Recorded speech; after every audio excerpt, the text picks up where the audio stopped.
दोस्तों, स्वागत है आपके मेरे YouTube चैनल पे। आप लोगों ने देखा होगा कि बहुत बार आप सरकारी ऑफिस में कोई भी डॉक्यूमेंट आप अप्लाई करते हैं और या फिर कोई भी एप्लीकेशन फ़ाइल करते हैं तो उस एप्लीकेशन को जो है महीनों महीनों और सालों सालों पेंडिंग रखा जाता है, मगर हमें उसकी इन्फॉर्मेशन नहीं मिलती कि उस पर क्या कार्रवाई हुई है, क्या एक्शन लिया है अभी तक डिपार्टमेंट ने। तो आज के इस वीडियो में मैं आपको बताने वाला हूं कि आप किस तरीके से गवर्नमेंट डिपार्टमेंट से अपनी इन्फॉर्मेशन ले सकते हैं कि अगर आपने कोई एप्लीकेशन फ़ाइल की है तो उस एप्लीकेशन के ऊपर आज की डेट में कोई इंक्वायरी हुई है या नहीं हुई है, कोई एक्शन लिया गया है या नहीं लिया गया है। तो आज के इस वीडियो में मैं आपको बताने वाला हूँ एक बहुत ही इम्पॉर्टेंट कानून के बारे में, जो है आरटीआई यानी कि राइट टू इन्फॉर्मेशन एक्ट, जिसमें कि आपको ये तरीका बताऊंगा कि किस बेसिस पे आप जो है वो आरटीआई फ़ाइल कर सकते हैं, क्या इन्फॉर्मेशन आप सीख कर सकते हैं, मतलब मांग सकते हैं, और अगर वो इन्फॉर्मेशन आपको नहीं मिलती है तो आप क्या कार्रवाई कर सकते हैं। तो सबसे पहले मैं आपको बताता हूँ कि आरटीआई का मतलब क्या है। आरटीआई का मतलब होता है कोई भी इन्फॉर्मेशन मांग ला सरकारी डिपार्टमेंट से, मतलब कोई भी एक गवर्नमेंट अथॉरिटी है वहाँ से आप इन्फॉर्मेशन मांग सकते हैं कि मेरे एप्लीकेशन पे या कोई नोटिंग पे या कोई ऑर्डर पे क्या काम हो रहा है, मतलब कहाँ तक काम हुआ है और जो है उसका क्या प्रोसेस अभी चल रहा है। तो सेक्शन 3 ऑफ आरटीआई के अंडर जो है वो एक सिटीज़न को अधिकार है कि वो कोई भी इंफॉर्मेशन मांग सकता है किसी भी डिपार्टमेंट से। और सेक्शन 2F में आप कोई भी रिकॉर्ड, ईमेल, नोटिंग या जो है उसकी इंक्वायरी वगैरह जो है वो आप मांग सकते हैं अपनी आरटीआई एप्लीकेशन में। अब मैं आपको बता दूं कि आरटीआई कौन फाइल कर सकता है। आरटीआई कोई भी इंडियन सिटीज़न फाइल कर सकता है। उसके लिए आपको कोई लॉयर होने की ज़रूरत नहीं है, कोई जो है वो बहुत ही हाईली क्वालिफाइड एजुकेटेड पर्सन होने की ज़रूरत नहीं है। आप घर बैठे भी जो है अपनी आरटीआई एप्लीकेशन फ़ाइल कर सकते हैं, कोई भी इंफॉर्मेशन डिपार्टमेंट से मांग सकते हैं। तो आरटीआई फ़ाइल करने का जो प्रोसेस है, सबसे पहले तो आपको एक एप्लीकेशन तैयार करनी होगी जो आप सिंपल अपने लैपटॉप में या कंप्यूटर में टाइप कर सकते हैं, या फिर हैंड रिटन भी जो है वो एप्लीकेशन तैयार कर सकते हैं।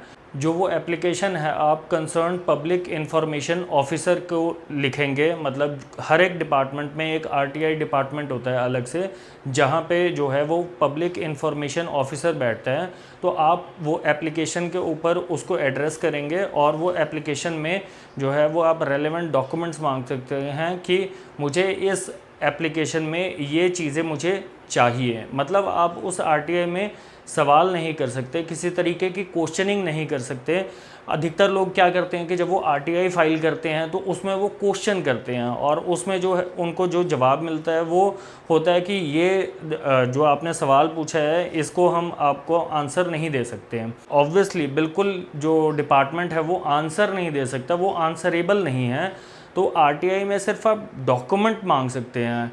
लाइक अगर आपने कोई एप्लीकेशन फ़ाइल की है तो उसका जवाब मांग सकते हैं कि ये मेरा एप्लीकेशन नंबर है, मुझे इसका जो अपडेटेड वर्जन है, जो भी डिपार्टमेंट ने इस पे एक्शन लिया है, मुझे उसका रिकॉर्ड चाहिए, मुझे उसकी रिपोर्ट चाहिए जो अभी तक एक्शन उस चीज़ पे हुआ है। अब आती है फ़ीस की बारी कि आरटीआई एप्लीकेशन में आपकी फ़ीस कितनी लगती है। तो आरटीआई एप्लीकेशन में बहुत ज़्यादा कोई फ़ीस नहीं लगती, 1-2 लाख रुपए इतनी कोई फ़ीस नहीं लगती है।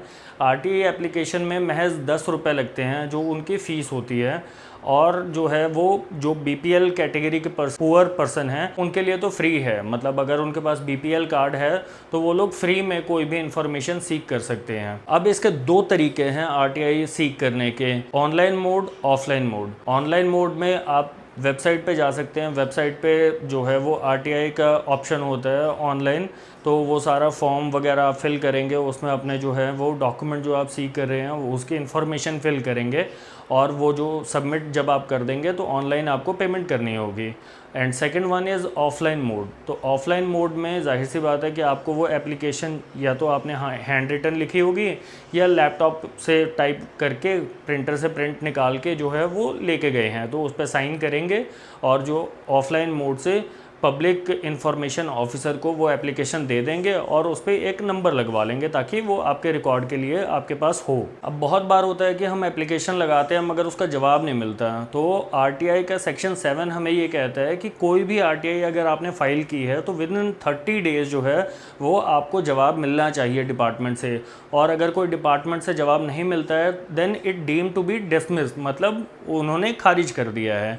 और अगर लाइफ एंड लिबर्टी की कोई एप्लीकेशन है तो वो 48 आवर्स के अंडर जो है वो आपको इन्फॉर्मेशन प्रोवाइड होनी चाहिए। अब जब आपकी एप्लीकेशन का जवाब मान लीजिए आपको 30 दिन में नहीं आया, आपने 1 तारीख को एप्लीकेशन लगाई तो अगली 1 तारीख तक आपको एप्लीकेशन का जवाब नहीं मिला है, तो उसको मान लिया जाएगा कि वो एप्लीकेशन आपकी खारिज कर दी गई है। सेक्शन 19(1) ऑफ आरटीआई एक्ट के अंडर जो है आप अपनी फर्स्ट अपील फाइल करेंगे, that is from the date of dismissal of your application. It means कि अगर जो आपकी एप्लीकेशन 30 तारीख को ख़त्म हो गई है, आपका जवाब नहीं आया है, तो 30 तारीख से लेके अगले 30 तक आपके पास 1 महीने का टाइम है उसकी अपील फाइल करने का, जो सीधा ही उनके सीनियर ऑफिसर के पास जाती है। अब मान लीजिए कि फर्स्ट अपील जो आपने फाइल की उसमें भी आपको जवाब नहीं मिला, तो आप स्टेट या सेंटर की जो इंफॉर्मेशन कमीशन है आप वहाँ पे अपील फाइल करेंगे। वहाँ पे आप अपने ग्रीवियंस रखेंगे कि आपने एक आरटीआई फाइल की थी, उसका जवाब नहीं मिला, फिर आपने अपील फाइल की,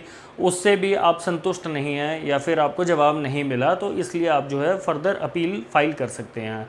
नाउ अब बात आती है पेनल्टी की। जो पेनल्टी है वो है सेक्शन 20 ऑफ आरटीआई, जिसमें कि डिफ़ाइन किया हुआ है कि 250 रुपीज़ का जो है वो फ़ाइन लगेगा पर डे का उस ऑफिसर के ऊपर जिसने इन्फॉर्मेशन आपको प्रोवाइड नहीं की है, और वो फ़ाइन जो है मैक्सिमम 25,000 तक हो सकता है, यानी कि 25,000 तक के फ़ाइन जो है वो उस इंफॉर्मेशन ऑफिसर को लगेगा जिसने आपको इन्फॉर्मेशन प्रोवाइड नहीं की है। नाउ अब एक और चीज़ है कि हम आरटीआई में क्या इन्फॉर्मेशन ले सकते हैं। तो आप आरटीआई में किसी बजट के बारे में पूछ सकते हैं कि सेंटर ने स्टेट गवर्नमेंट को किस चीज़ के लिए कितना बजट दिया, या किसी स्कूल को, गवर्नमेंट स्कूल को कितना फ़ंड जो है वो एलोकेट हुआ है, या फिर जो है आप पब्लिक रिलेशन के रिगार्डिंग जो है कुछ भी इंफॉर्मेशन मांग सकते हैं उस आरटीआई में।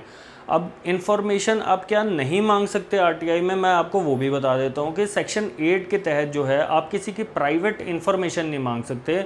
लाइक किसी की सैलरी नहीं मांग सकते कि उसकी सैलरी कितनी है किसी पर्सन की, या कोई प्राइवेट कंपनी में जॉब करता है तो उसका आप डाटा जो है वो नहीं मांग सकते।